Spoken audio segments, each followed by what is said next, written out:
Hi, Gail. Hey Jim, how are you? Pretty good. Good. Well, Steve Schmidt did some detective work because I wrote him about the seven number. Remember, Mm. and he, good old Steve, he went back and went back to the video and Oh, listened to brilliant. it, and said, "Yes, indeed." Tim Haas said seven pieces of equipment were damaged. So, I guess my memory wasn't that bad after all. But Well, and that's anyway, excellent. yeah. So Thank, I wow, good on Steve. I didn't even think to do that of like, oh yes, we have a full recording of everything that they said. Look at that.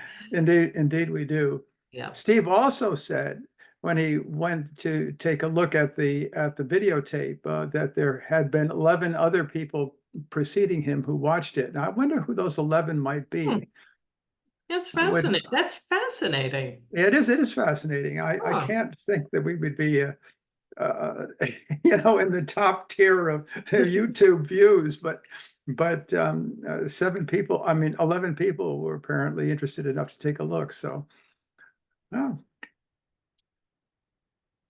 glad we're all right putting on then. a glad Hmm. we're putting on a good show for them. I know. I know. That's great. When do you move back to Lake Wyola? The 6th is my move-in date. 60. Okay, Yeah. So I will couple more weeks here. couple more weeks. Well, I should have a lot of tomatoes left if you would like some tomatoes. I'm trying to Ooh. find I'm trying Ooh, to I would find love that. home. I'm trying to find homes for my tomatoes are in full regalia here, and they're Overwhelming? Are your tomatoes overwhelming?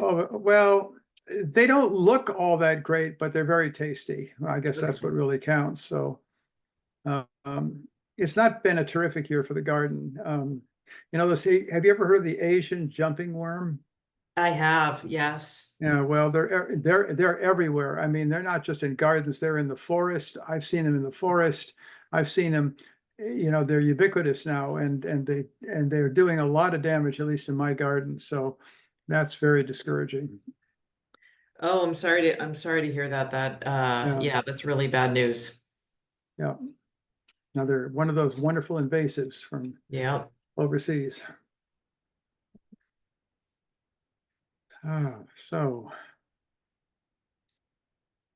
So Graham will not be here tonight, I guess, right? Correct. He's probably up in Vermont visiting his grandchildren, I would guess. Yes, I believe so. Yeah, I wonder if the call of the grandchildren is going to be too much and we're going to lose him to Vermont. Well, I don't think so, but you never know. You never know. Yeah.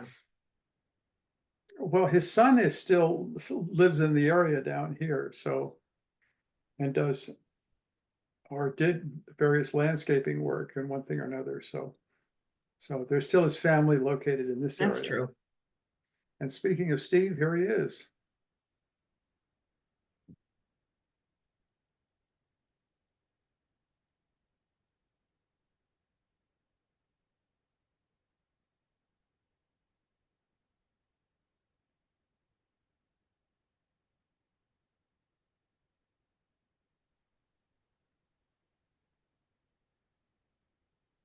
Steve,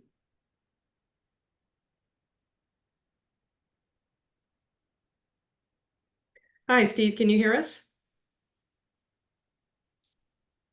maybe not. Okay. Oh, there he is. Yep.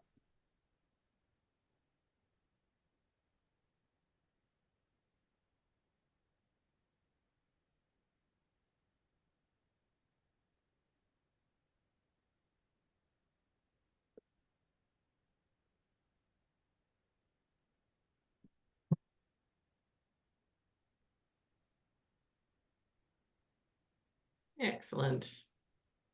Hello, Craig. Hi there. How are you? Good. All right. Well, Graham is away this week, so it's just the four of us, but we do have quorum, so we'll go ahead and get started. I'll do the spiel here. Welcome to the August 21st meeting of the MLP Board and Broadband Committee. I am Gail Huntress, MLP Manager, facilitating the meeting. This meeting is fully remote. Participating remotely, we have MLP board members Jim Hemingway and Steve Schmidt. Graham Septon is away. We also have joining us Broadband Committee member Craig Martin. Welcome, everybody. First order of business is to approve the meeting minutes from July 17th as submitted and amended by Jim. For discussion? Yes, If there is any discussion. Jim, did you see my email to you a few minutes ago? yes, Gail and I were just discussing your sleuthing. Very much appreciated. Thank you for people who may have come later listening to this recording. It is, we looked at a past recording of the video, or rather Steve very nicely took the time to do that to confirm a number of electronics that were damaged in the storm. Steve, that was so brilliant. I totally forgot. We have a recording of that whole thing. So there it is. There's no secrets now. So, yeah, so it does not need to be amended. That Correct. The seven the items figure of seven can rest as is. was correct, yes. And so I move that we accept the minutes. Second, Thank you. All in favor, Schmidt Aye. and Jim? aye. Excellent. All right, I will do the HUT report for Graham. So the still working on the key issue. The locksmith in Amherst, who I connected with, just kind of disappeared. Turns out he's on medical leave. So he directed me to Foster Farrar in Northampton. They apparently have a whole locksmith department there. So I connected with a locksmith there and sent them pictures of the keys. They said they can do it. So I will get that done when I'm back in town after September 6th. Just taking the keys over there to get them copied. I will get 2 copies made. So we will have 3 just for posterity. Yes, they're very good. I know I should have suggested that. Because I've taken strange keys to them before and they've always been able to deal with it. They have a very good locksmith department. Good. Is their locksmith department just one guy, Al, or is it actually a whole department? Well, I Or think do it's you know? probably just one guy, but Okay. if you go there and see, it's sort of a little enclosed space with all sorts of equipment and keys and everything else. So it's very professional. Great. Okay. And they're very competent, very good. Excellent. I'm gonna be glad to get this done. It's been a Yeah. saga, like a key saga of multi-steps. All right, so in July, we had 107 support tickets, which is 3 times our normal rate, but that is all due to that outage on the 11th and Yeah. 12th. So doing an analysis of them, all but 35 of them are outage related, and 35 to about 45 is a very normal month. So nothing concerning there. It's just we had a very busy tech support month because of the outage. All but 37, you said? 35. 35. Gail, this just brings up something that I thought of a couple times since the outage and keep forgetting to ask you. It's on my mind. I'll mention it right now. We have, of course, it's not an 800 number. It's like an 888 number, whatever the toll-free number is to call in a problem. Can we text a problem? No. That would be a very good thing to have, because even cell service is such that voice communication over cell is poor, but sometimes you can get a text through when you can't get a adequate voice communication through, and so that would be that would be useful if we could text a service problem in. And it could be limited to just to service problems and not to, if they want to not do like billing and such issues via text, that's fine, but a critical, if you get a critical service text through to them, they might be, that would be useful. I will check on that and see if that's a possibility, or my guess is that if we do it, it's probably gonna have to be a separate text number. Yeah. Most customer management services, if they do accept those, it has to be like not a traditional phone number, but we'll check on it. If I'll just see the possibilities of it. I can imagine it might come with an extra charge, but that's something we could work into our contract going forward. I'll see what the possibilities are. Steve, I did finally, this week got the last interest statement from the accountant. So we can do end of year, wrap up. The only problem with that is that I'm completely slammed for work right now. It's the busiest 3 weeks of the year for me with onboarding for my day job. And, I will be in touch to schedule a meeting with you likely the first week in September, like September 9th. I'm Are you away going the away? first, I'm away the first 2 weeks of September. I could work on that when I'm away, but Yeah, this is no hurry. Let's, Yeah, since we're both just buried in stuff, I will get it done, and we can work on it asynchronously. I'll send you a copy with questions at your leisure. Again, this does not yeah, if you want to influence. send it out to me Yeah. now, I can look at it in the next couple of weeks, and I'll just keep in mind, don't pester Gail with this now, but I can come up with my own take on it, and then when I'm back, we can reconvene on it. Okay, there's no way I'm gonna get to it for the next couple of weeks of Okay. the final stuff, so Okay. we'll stay on it, Okay. and so that around the time the auditor is hitting our books, we'll as a committee be looking at it too. Again, there's nothing, I've done the preliminary over, there's nothing concerning. Good. Good. It's just making sure all the numbers are right. Good. Okay. Sounds good. Let's see, some good news. The town treasurer has put our broadband capital stabilization account into a different account that earns better interest as of last October, so taking advantage of the higher interest rates. So we have about $208,000 in that stabilization account. And so now we are earning between $425 and $500 a month. So that means it looks like it's compounded monthly at about 0.2%. But yearly interest means it's about 2.4%. So really good. Good. For a municipal account in my knowledge. What's that, Steve? Yeah, well, interestingly, I was just talking with Margie McGinnis in Leverett on totally different topics, but I just, brought up something about how's broadband going, and it's great, And she mentioned that Ryan is the treasurer for Leverett as well as for Shutesbury, and he'd put their depreciation account into a CD that was earning this good interest. That's good. I should ask Gail if he couldn't do that for us in Shutesbury. So I say, okay, he has done it. So great. Yep.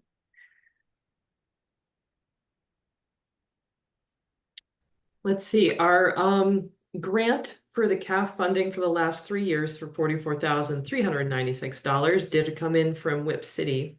The catch is that because it came in June, it won't land in our account until our current fiscal year. Apparently deposits in June, the treasurer likes to hold on to them.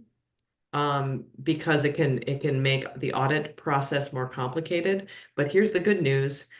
Because it is not appropriated by town meeting, it can be put into a special account, which Gail offered and I accepted. So it's a carry forward balance. Good. So Oh, yeah, so this is also good because it's not just a one-time thing. We got this 44,000 and then going forward, it's like, 14,000 and change for the next 7 years. So we will be able to just keep carrying this forward. And not have to worry about that. How being much, appropriated. how much was that again, Gail? Sure, $44,396.36.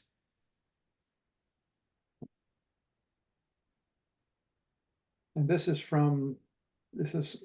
This is for the CAF2 funding, so Connect America Fund.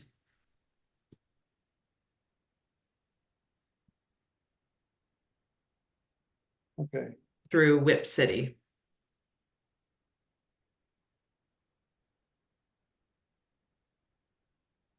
I shouldn't say through Whip City, I should say administered by Whip City on our behalf. okay.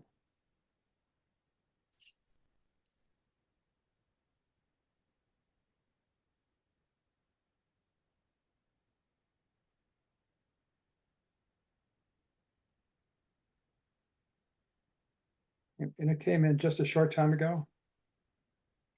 We got the check in June, but it's not going to land in our account until fiscal year 2025.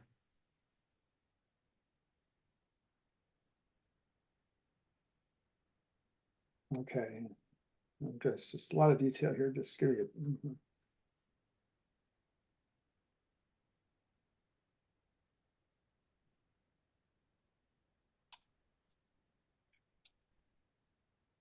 Go into our 2025. Fiscal year account Okay. in a special grant line item that does not have to be appropriated at town meeting. Okay.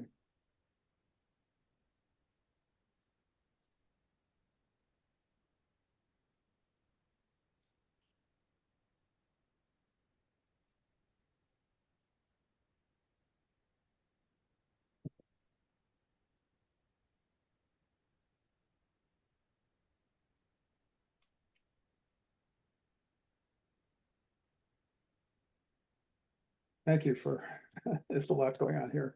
Yes, no problem. Okay, I think I sort of got all of that. Okay. Other things going on. So I'm still working with Sheld on our emergency protocol draft to make sure that for widespread outages, we have a much better communication plan. We uncovered this in July during the outage that there were some holes in the way that big outages are handled. Steve, you asked a question at the last meeting about inventory of our past inventory. So the answer there is, I said, would it make it easier if we just sold it to you? And they said, no, we don't need that. And also we've been using it. I didn't know this. Turns out during the big outage, they grabbed a ton of inventory because they're pre-connectorized. And those drops came in very useful for them. big Not outage. sorry, not this outage, the one last year, the storm outage. Okay, so they used them here. Yeah, oh yeah. Yeah, not yes. And I thought, they I thought didn't earlier you bill said us. they weren't using our pre-connectorized aspect of it. They don't use them for regular drops like new installations. I see. They said, oh, we have, was like 40 drops out during that big storm a year ago. And they said, this will be a great use case for these. We can just connect them and our guys don't have to do that splicing. So it's Good. I'm like, wow, that was great. Thanks. And we're sure they didn't bill us for that. Bobby says that excellent question. So I asked, and he said, when your inventory gets used, it gets marked in their SPRY system, which is like their ticket system for how calls go out. And then when the billing happens, the materials don't get billed for that. I still need to go back and make sure that that is the case. Because you know, what's supposed to happen and what actually happens, especially when it comes to things like warehouse inventory. Mhm. I worked in a warehouse. It doesn't always go according to plan. So that is on my to-do list to look into. We do have a spreadsheet inventory of our materials, and Bobby is updating that. So I want to be clear, I am not actually expecting an exact match of that, but it should be close. Yeah. Yeah. Mhm. Yeah. Let's see. So But anyway, the that's implication is that our inventory, their facility should be shrinking. oh yeah. Yeah. Yeah. We should see a lot less drops there. I'm not surprised they didn't want to buy us out, but I thought it was worth asking. Yeah.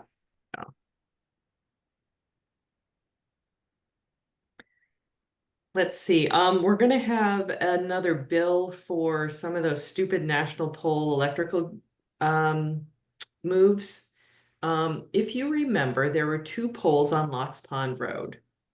And they were lingering poles that engines kicked to us and said, you know, move your stuff on them. And then Verizon will be the next to go. And at the suggestion of Sheld, we didn't do anything with them, and I kicked them back to Verizon saying, we can't do anything with these. You ran your distribution lines over our lines, so we actually can't do anything. Verizon didn't take the bait. They kicked us back and said, no, we know it's a lot of work, but you're the next person. You have to move your stuff. So one of them is fine. The Sheld is just going to work with it, but the second one involves moving some MSTs around to a pole that's been moved about 4 feet. And so, Jim, you might actually be one of these customers affected that is going to have to go out for a couple of hours while they make that move.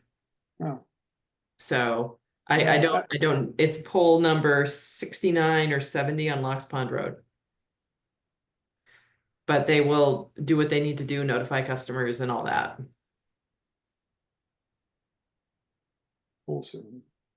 Yeah. So we're not done yet with the. Unfortunately, it's going to be a Billing. small bill, Okay. but one more is coming. Apparently 100 and whatever we spent on it, 100 and something thousand was not enough.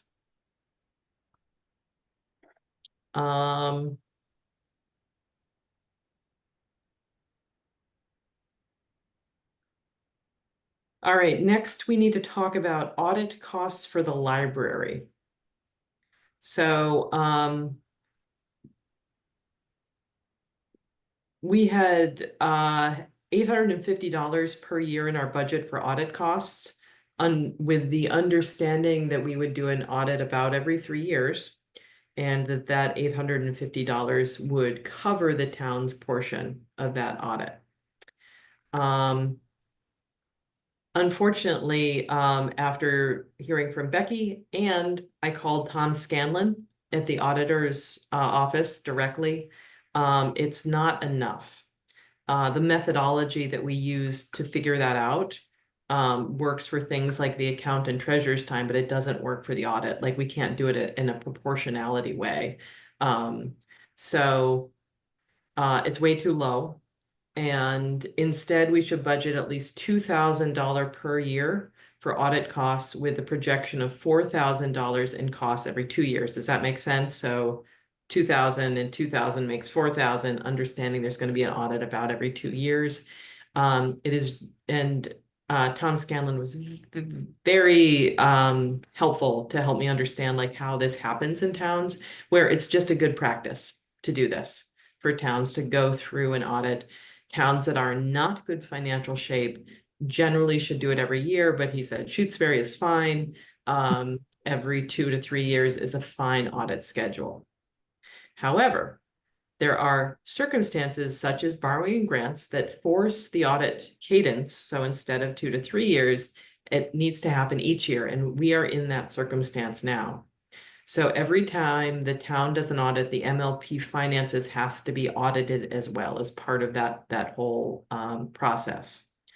The town has to have an annual audit while the library grant is active. So it's not like at the beginning of the grant, they just do one audit and then it's good every single year. So that means we have to have full town audits for 2023, 2024, 2025, and possibly 2026, depending on the speed of the project completion. We might be able to get out of 2026 if it gets done, but maybe not. The auditors have lowered the price a little bit for 2023 to $3,500. But then By the price, you mean our portion of it? our portion of the 17 grand. Oh, the total audit is 17 grand. And per- our portion of that is $3,500 this year and then $4,000 each year going forward.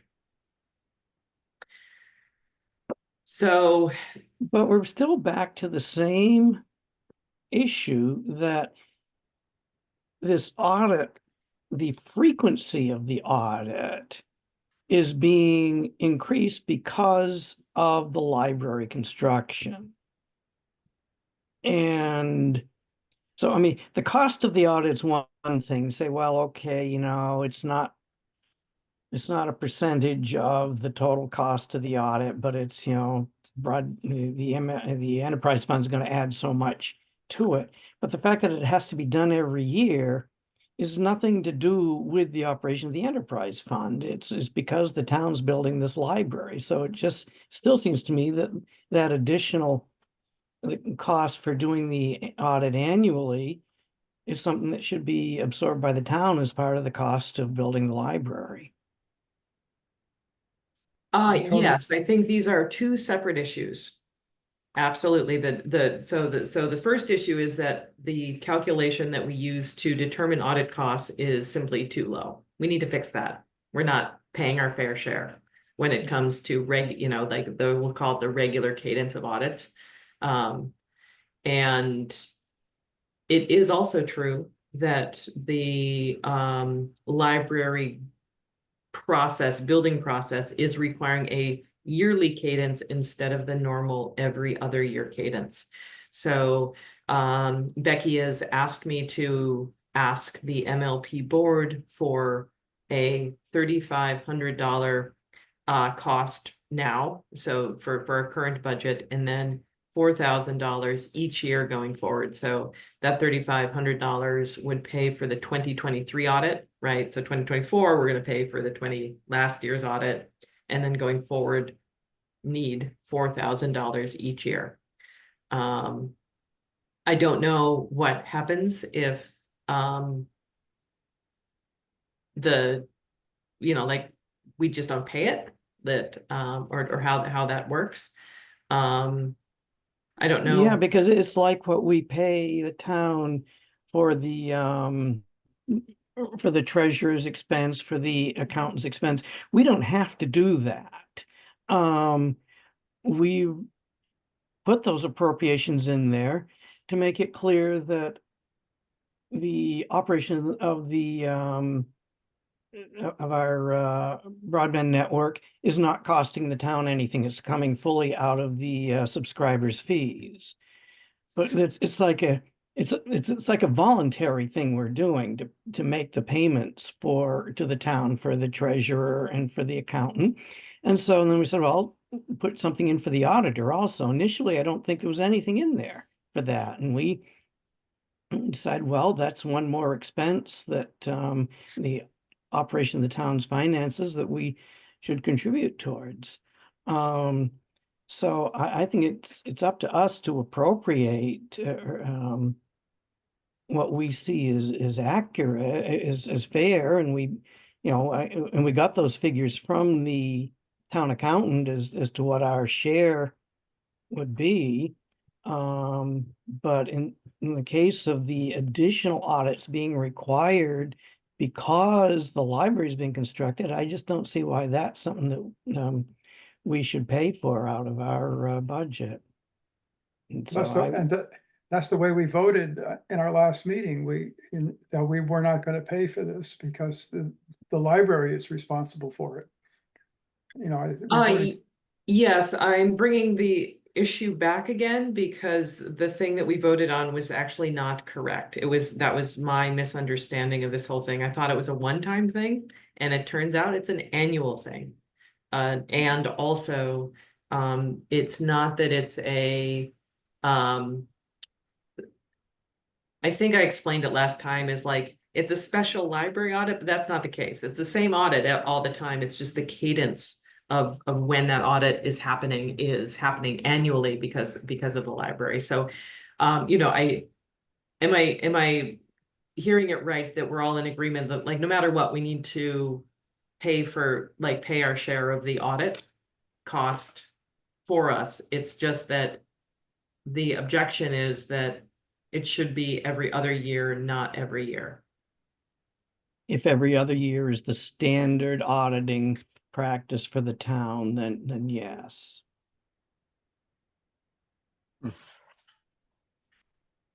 To play devil's advocate, the town could come back and say, no, every year is our standard audit. We just may not choose to do it every year. You need to pony up $4,000.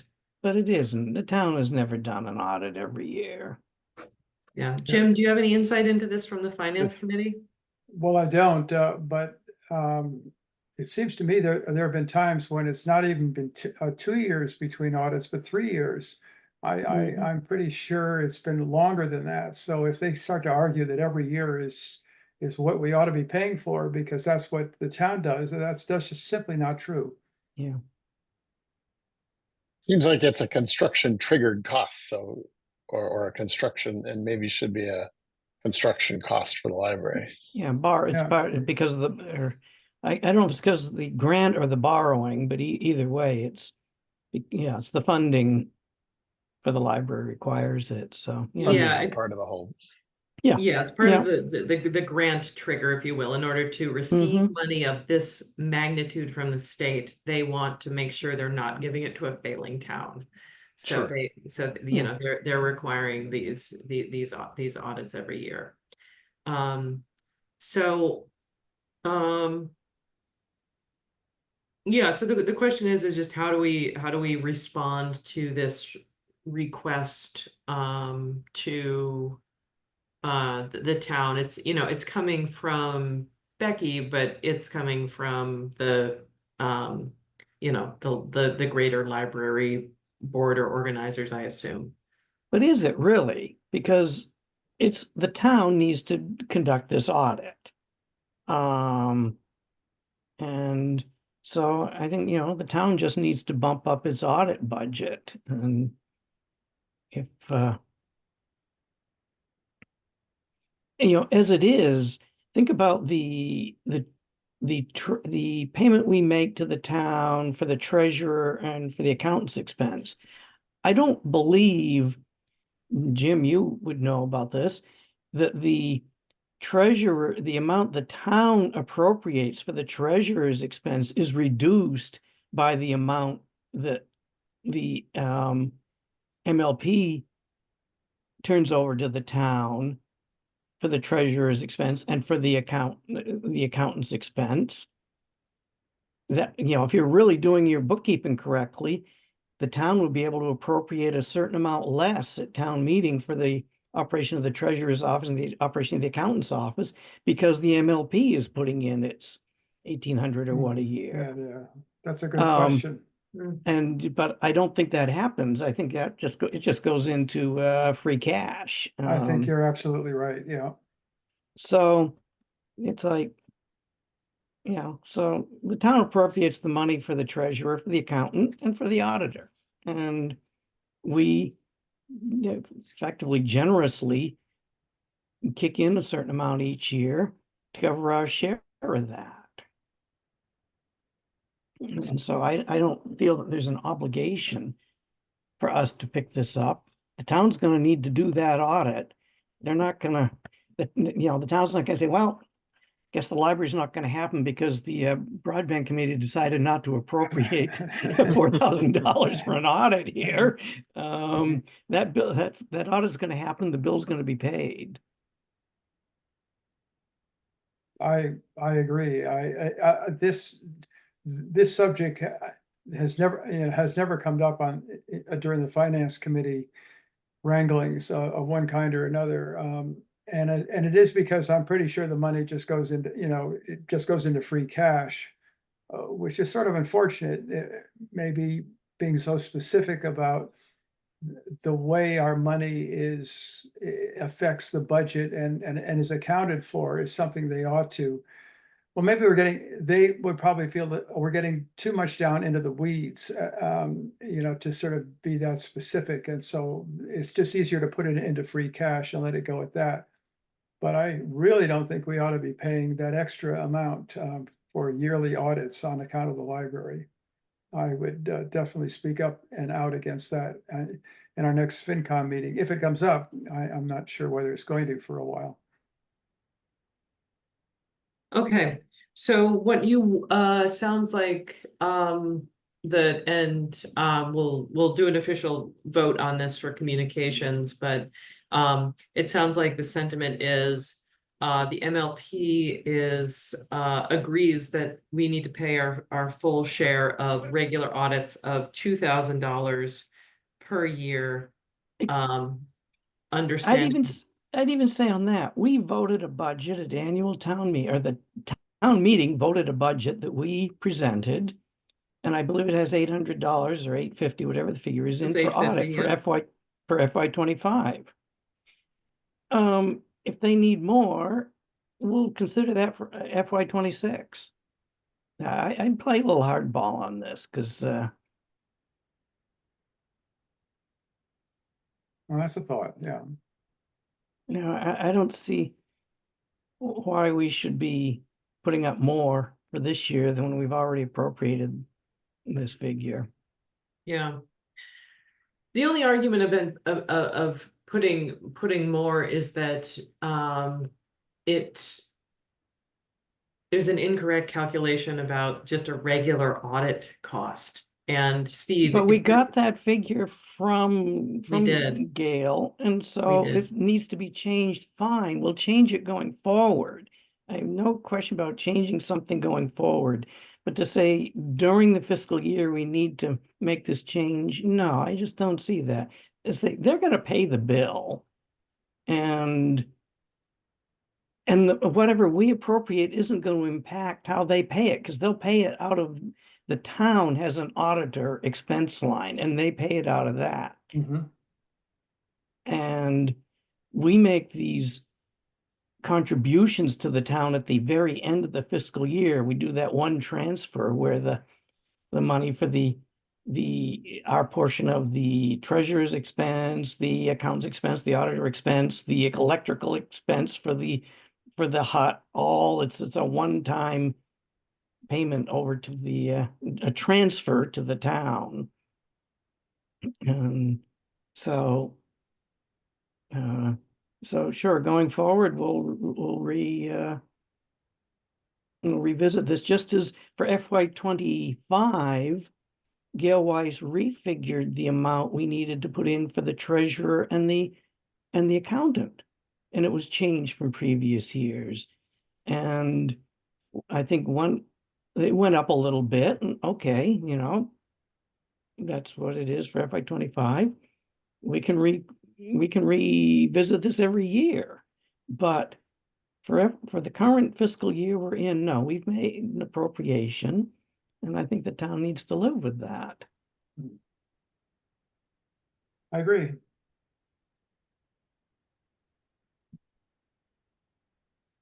All right. Because this involves money and we are going to get pushback on it, Steve, if you could make a motion to turn down the request for the funds for our $3,500 this year and $4,000 going forward, but the town is, what I'm hearing is that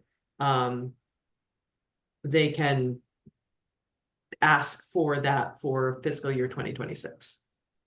Yes, so I move that the MLP stay with the appropriated FY25 figure for the auditor expense and not increase it during this fiscal year. And then that we will reconsider the amount we appropriate for the auditor expense, town's auditor expense for FY26 and each year going forward.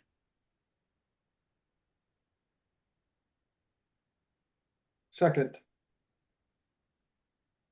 All right, all in favor, Steve Aye. and Jim? Hemingway, aye. Okay.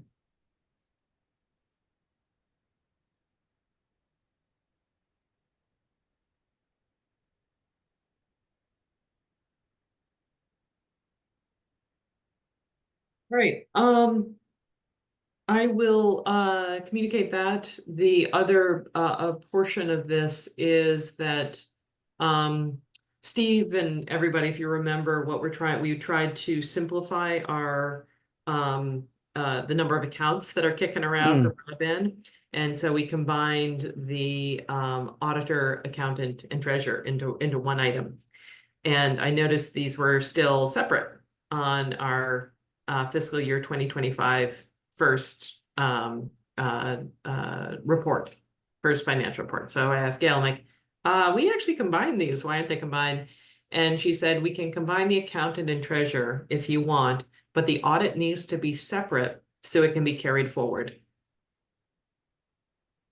And this is new information for me. I didn't know that audit costs could be a carry forward. Yeah, I don't think they had been in the past. There was nothing to carry forward because at the end of the year, we just gave the town the entire amount. So it's never come up before, but I think maybe this is I mean, it does light make now some, because of this of this Yeah. issue, you know. I mean, it does make some sense if you're on a biannual, every other year, I'll say, because I'm never sure Yeah. whether it's bi or semi. If you're on an every other year accounting auditing schedule, but you don't want to appropriate $4,000 one year and zero the next, you can appropriate $2,000 each year. You can keep your appropriation steady. So it makes sense to carry that forward. But it's not what they've done in the past. So sounds like this whole thing needs to be revisited a little bit, and maybe we need a little better communication from the accountant as just how this is happening.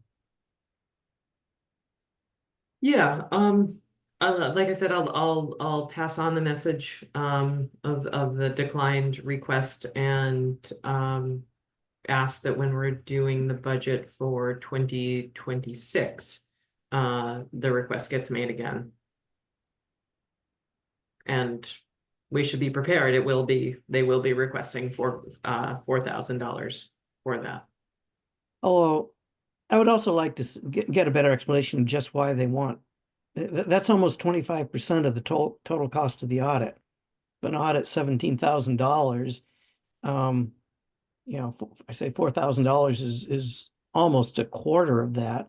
Why a quarter of the cost of the audit would come from one department is really, I want a lot. I'd say that would be the next thing I'd be requesting, would be a lot better explanation of that. Yeah, so I like I said, I called Tom Scanlon directly and asked him that same thing, like, why is this so much of the, and he said the incoming revenue and the enterprise account that has a lot of money coming and going out of it, it takes this much. He does the audits by days, how many days it takes, and he says this takes a full quarter of the days. It's like 4 or 5 auditors' days to do a full review of everything.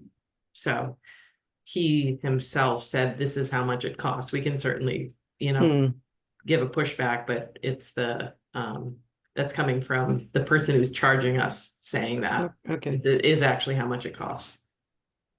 It's not coming from the town, in other words. okay. Oh, and also it costs the same for Leverett. See, I thought Leverett's auditing costs were higher because they were using the chapter 164 accounting. But maybe not. I did too, and Yeah. I learned, or yesterday I learned, that is not the case.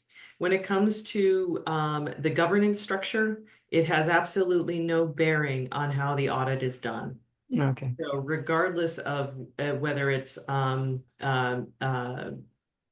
as like an MLP accounting under 164 or Mhm. enterprise fund under whatever, it's like chapter 55 point whatever. It does not matter when it Okay. comes to the audits. Okay. Unfortunately, and you know, when we were setting up our MLP, that was something that we had considered, is like, no, it's going to be better for us to be under the umbrella of the town for this very reason. Yeah. Turns out it doesn't matter. What is the name of the person that you were talking with, the auditor? Tom Scanlon of Scanlon and Associates. Okay, Tom Scanlon.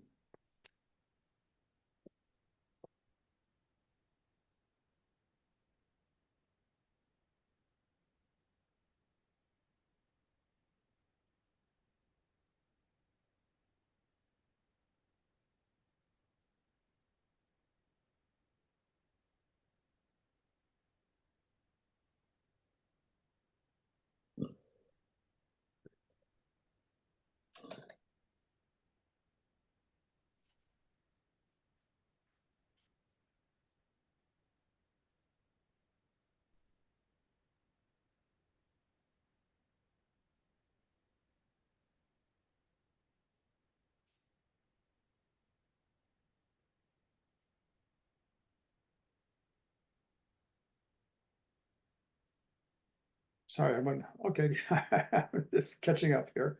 It's No worries, Jim. complicated, Jim, you have the complicated. hardest job of all of us here. Yeah, I know. All right, I think I'll figure out, I'll make up something. Okay. All right. Well, yeah, we can always review it. Anything else? For Sure, I have a quick report. So yay, okay. last Friday night, Saturday, I was having lots of internet problems that were intermittent and I couldn't figure out what they were.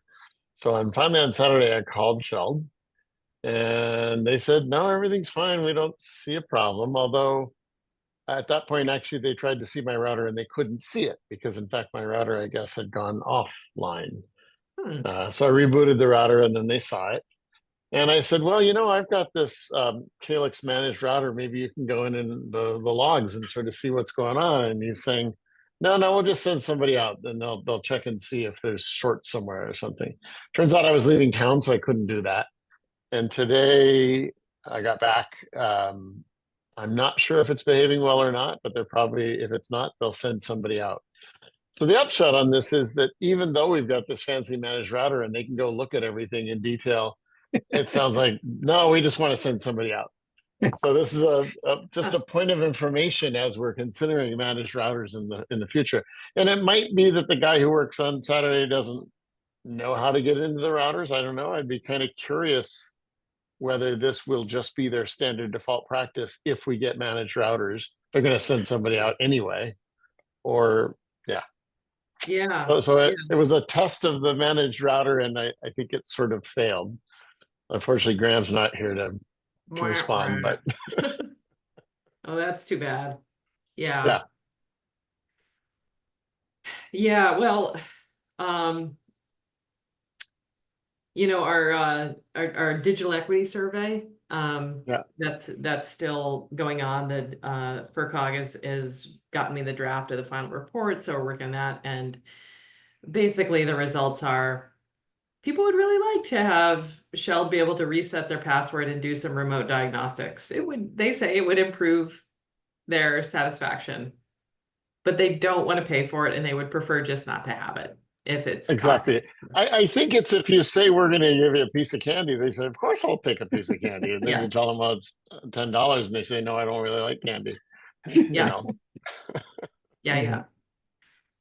Yeah, and the majority of the people who responded to that survey said, "Well, oh no, no, I'm nothing. right, I don't want to pay right. nothing for that. If you have to, if we're gonna pay for it, I actually don't want it."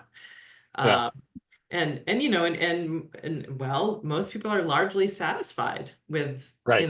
with the support and and their routers. I think our biggest problem is for um houses where it's just not set up well. Like Mhm. really they need a mesh extender. They need to get their router out of the basement for speed, or they need maybe a higher power router for their configuration.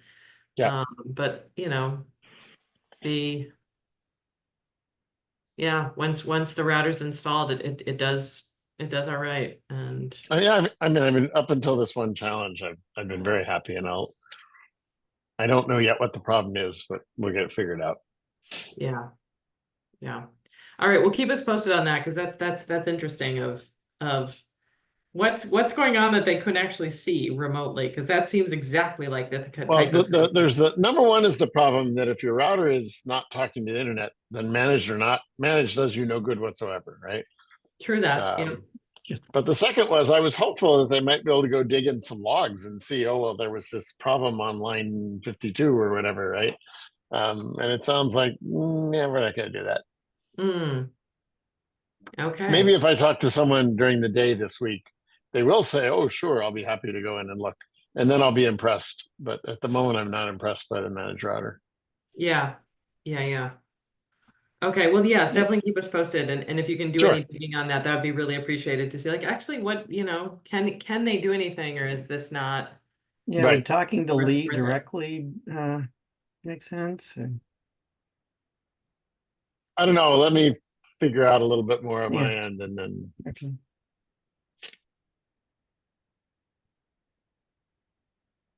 I've that's a it. little Okay. I've got a little bit more information here about the accountant issue.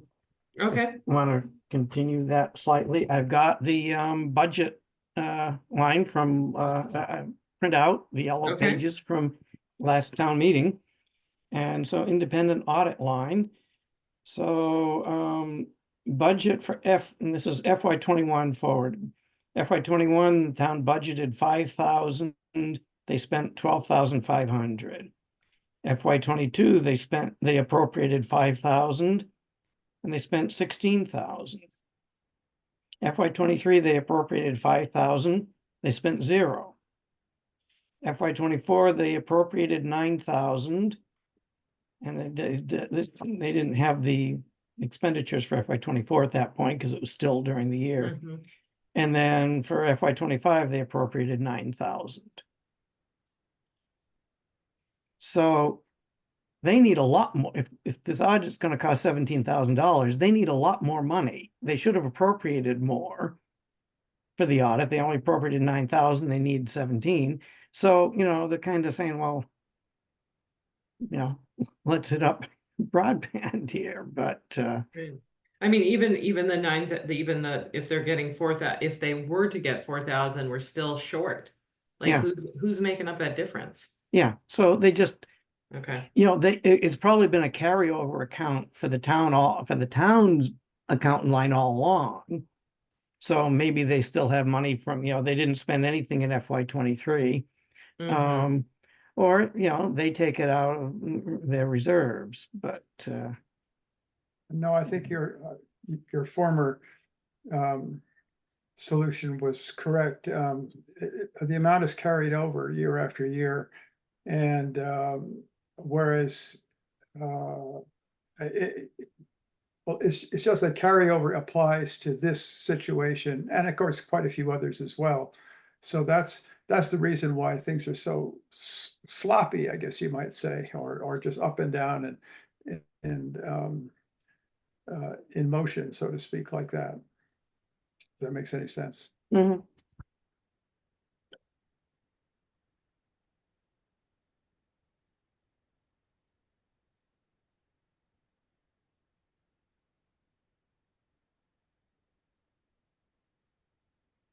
All right,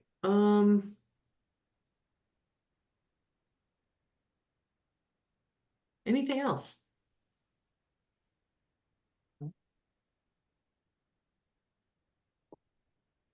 All right, Next meeting, September, what's the date? September 18th? yes, are you gonna be back by then, Steve? Yes, yes. Okay. All right, great, and yeah, I'll be in touch to see if you and I can meet before then, so Okay. we can get this done. Sure. All right. All right, well, thanks everyone. I hope that the end of your summers are going well, and we'll speak in a month. Okay. All right. Okay, Bye. Bye-bye. bye-bye.